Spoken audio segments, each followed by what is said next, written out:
Hello everybody, how are you guys today? I hope you're doing good. Well, yeah, that first video needs work, and I do realize that. So moving forward, we're gonna see if we can make up for it in the coming videos. So today I thought we'd do something a bit different. Instead of doing uh, more stuff, we'd actually look at some of the equipment that I use personally on my lab and my test equipment to see if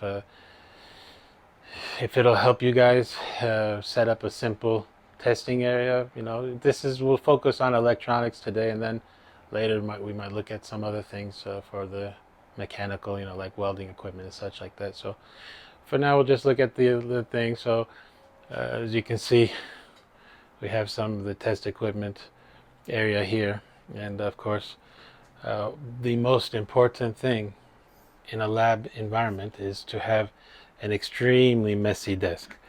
That is very important because you have to have random cabling and then some motors here, and then of course you have your random circuit that you have no idea why you did it and what it's supposed to do.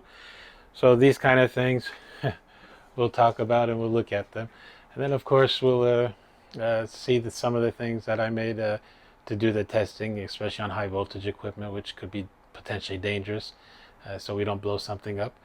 So I hope you'll join me and enjoy today's short video on the lab testing equipment for the home garage.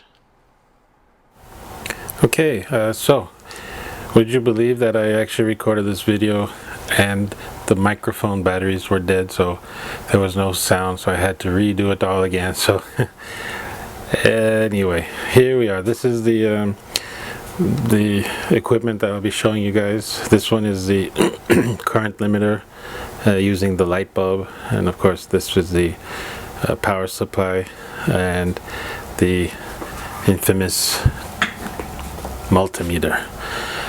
We won't be getting into the oscilloscope, but maybe we'll talk about that in the future. But today we'll concentrate here on this current limiter, and let me show you what I did. It's a very simple concept, just made it look a little retro. So let me get that on the bench and bring you guys back in. And oops, out of focus. That's even worse. And we'll have a look at it. All right, great. All right, okay, so let me just check the focus again. Okay, all right, messy desk, let's see. Oh, script, all right, okay. Let's put that aside and grab the unit. Okay, so here we are on the bench, and this is the unit that we'll look at today. It's, as I mentioned, the using the light bulbs as a current limiter, and I just kind of designed it like this and used a project box to put things all together to make it look neat. And I kind of like the idea of having it a little bit retro. In fact, I wanted to try to see if I can find bulbs that look more like something you see in a Frankenstein movie. But unfortunately these are only 15 watts and I needed a little more power, so these are 40 on the outside and 15 in the middle. So how it works is these switches all correspond to each light in respectively. So as the light is furthest to the right, so the switch furthest to the right puts that light into the circuit. The master on-off switch here. Alright, so we have the master on-off switch here, and for demonstration I went ahead and just plugged in a light bulb, and just with the two-pronged plug, and soldered into the base of the light bulb. And then this one I left it out so I can touch it here, and you'll see the light light up, and you'll also see what happens when we do a short circuit. So basically inside this box is also a isolation transformer, 1-to-1. So technically that's to isolate me from the mains, from the grid, the voltage outside.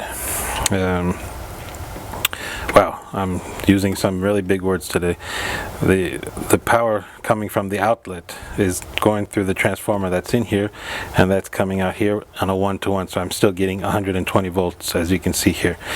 Now, when I touch this to the base of the bulb and I flip the switch, you'll see that one of the lights is glowing, which means that this is, while it's not a short, it's going through the windings. There's still a little bit of current being limited, and here we see 215 milliamps is the draw.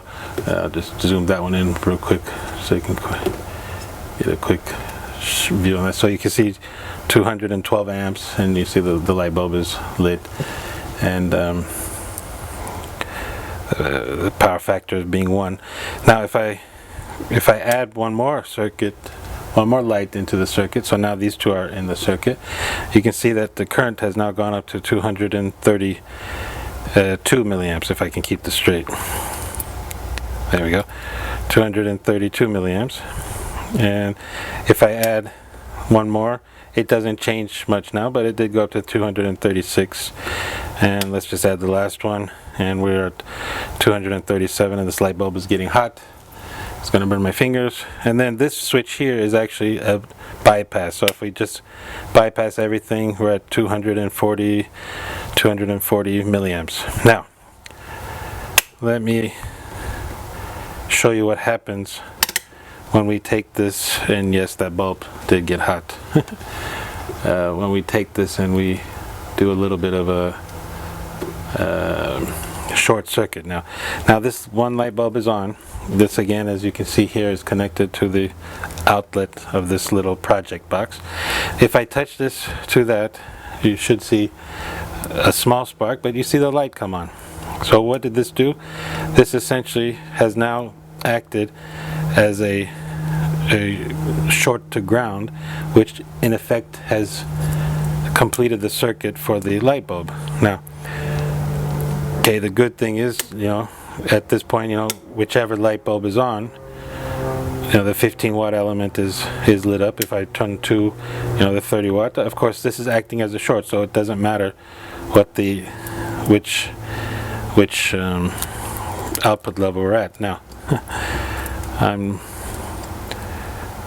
definitely don't want to touch that, even though there's isolation. You can see with they all work, so all the light bulbs are lit at the short here. Now obviously you don't want to flip the switch here, because that will directly short the transformer out, and we'll have a nice smoking transformer. So I'll pull this out now, and what we'll do is I'll take this apart, but first let me explain to you the principles of this, and then we'll take it apart and go over the insides and have a quick look and see how I did that. And this is a nice little display. It just shows you some information, which is good when you're doing some diagnosis. So the voltage, the watts, how much it's consumed over time, the current, the frequency, and of course the power factor if you're using an inductive load. So let's talk a little bit about the principles. Give me a second to set up, and we'll be right back. Okay, so why would we do this? So just to show you in a simple circuit diagram or schematic. So basically, if we consider this as the AC voltage at the line, normally, as you know, the homes are 15 amps circuit breakers, and behind this of course is the grid, so I'll make it look wavy and for a reason. Of course we have our hot and our neutral and our ground, which I'll leave out of the calculations for now, or leave them out. But basically, as you know, if we take this and we come to our wall outlet and we put a load on it, so we just put a resistive load to make it easy. And in this case, let's say it was that light bulb that we used here to test our testing circuit here. So this is a 30 watt bulb. So if we take that as our thing, we can say that you know, P equals VI, so the power is equal to the voltage times the current. So we know that it's a 30 watt bulb and it's 120 volts, so that equals 0.25 or 250 milliamps. Now, as we saw in the test when we did that, we were getting around 240 milliamps. So the logic, of course, there's going to be some errors in the way that this, when we open it up, you'll see how the current is actually measured. So here we have our little laboratorian, our little guy in his bench, you know, working, and he's, you know, sticks his finger onto one of those poles. Of course, what happens is he gets a nice little jolt, and this obviously is something that you can see with electro boom. So I'm sure you've seen him when his shenanigans, when he puts his fingers in all sorts of stuff, you know, directly into the outlets. But to avoid that, this is one, you get a nasty shock, and it's of course a very powerful shock, and two, they're explaining why you would want something like this. Two is if we by chance happen that our project that we're doing actually has a short circuit in it somehow, somewhere, then now you're basically running all that power through the component, whatever it may be, and you're going to end up burning something, if not the unit itself. So what we would do in this case is, of course, we say, you know, the side is the same. Here we have our power, but now we take it through a transformer and our same load. This is a 1-to-1 transformer, and yes, I'm not going to draw the iron core and all that stuff, but just simply. So here again we have the 15 amp power outlet, but now on this side, this transformer itself is rated at 500 watts. So I've just quickly done the math. So, and you know, assuming that it's the same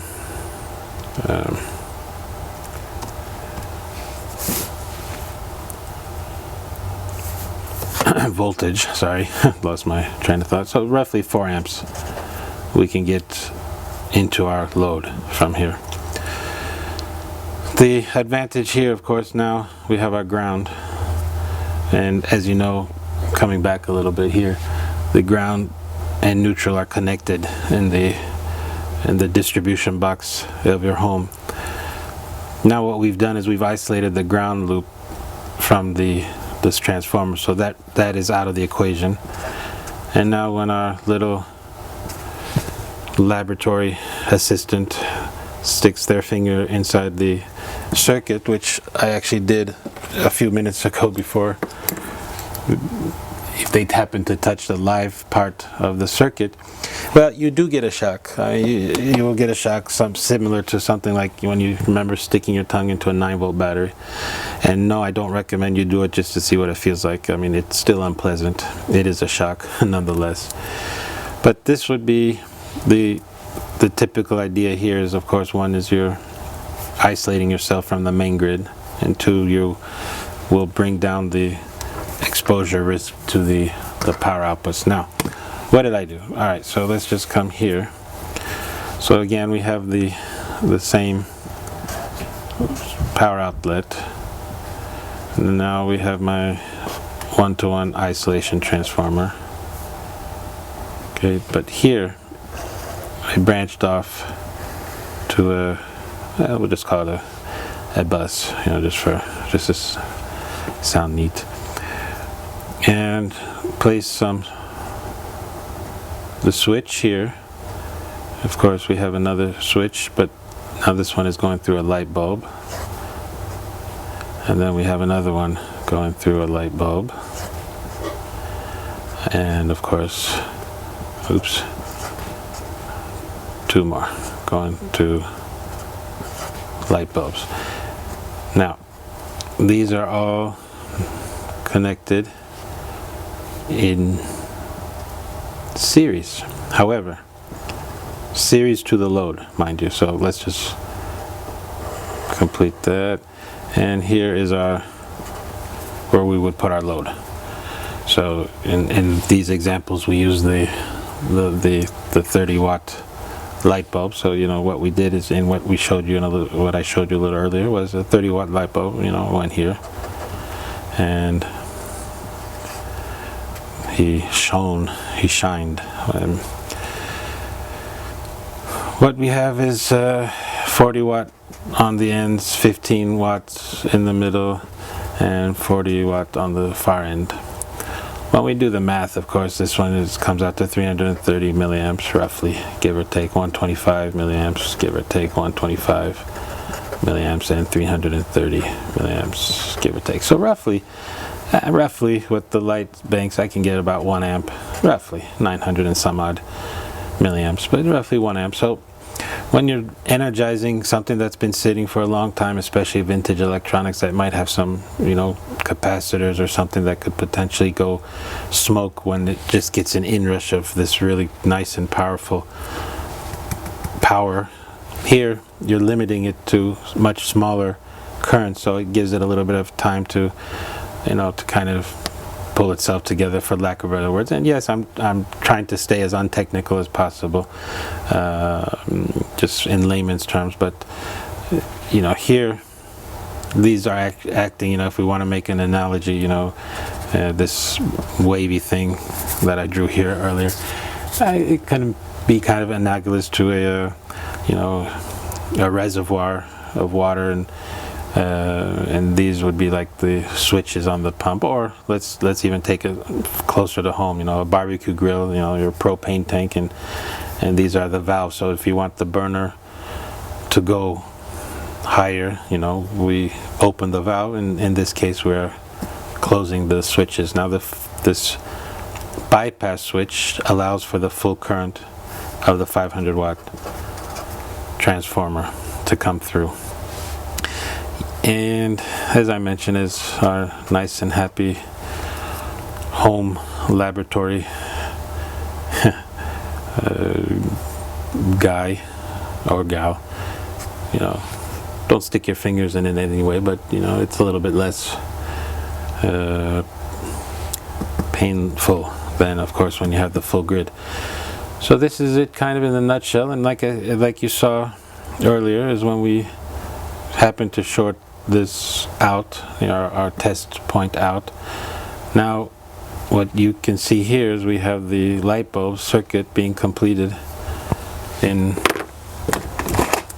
from the short. So instead, let's just, you know, come here. So now if we happen, let's just say we have the 15 watt, what happens is now we have the short, and it just completes the circuit. So as you can see, now the light bulbs, obviously if the other switches are closed, then of course that the same rule applies. So these, while they are in series to the load, they're in parallel to one another. So those will act as one as far as the load is concerned. All right, great. So let's have a quick look at the inside of this. See what it looks like, and it's quite simple actually. The light bulbs were purchased from the local shops around here, and your big box stores, and even the bases for the light bulbs. Now, one thing if I were to do it again, I'd probably try to find more common light bulbs with more common bases. The ones that I happen to pick are you know, the size of the base is a little bit small, and I forgot what these were, but yeah, they're not very common in terms of sizes, so you're stuck to either like the 40 watt. These are used in primarily in the ceiling fans. So but I like the look of that regardless, but especially like the look of this one. This is, in my opinion, really cool, and it would have been nice. Obviously LED bulbs don't work because it defeats the purpose. You want to be able to have a load here as well, so low wattage doesn't really help you when you want to test out bigger equipment. So inside it's just very simple. As you can see here, we have this is the isolation transformer here, so it comes from the back. No, see if the light is good there. Oops, wrong way. So we got the just a transformer, and of course the input switch. The input cord here, and that's the fuse, and that goes to the transformer. And then from the output of the transformer, we come into the series of switches here. As you can see, these switches, and of course the main on-off switch, which controls the power to the transformer, and that then goes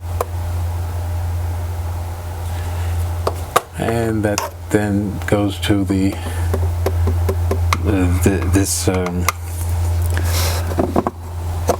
this panel, which, if you can see here, it's a toroidal current transformer, which is doing the current measuring to check, which obviously will have some errors. I don't think they used high class windings. That's about it. I mean, you hear the output is just going to a normal plug, summing up as we saw on our board here.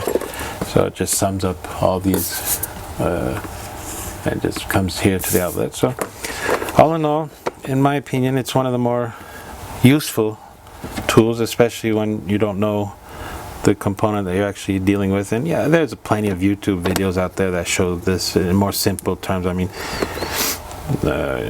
even just a single light bulb in series, is used, which is good. I mean, it's better than nothing for sure. I just like the idea of having something like this, and I wanted to share this one with you. It's one of my first projects, and this was before my first projects in this particular environment, meaning my home garage, workshop, lab.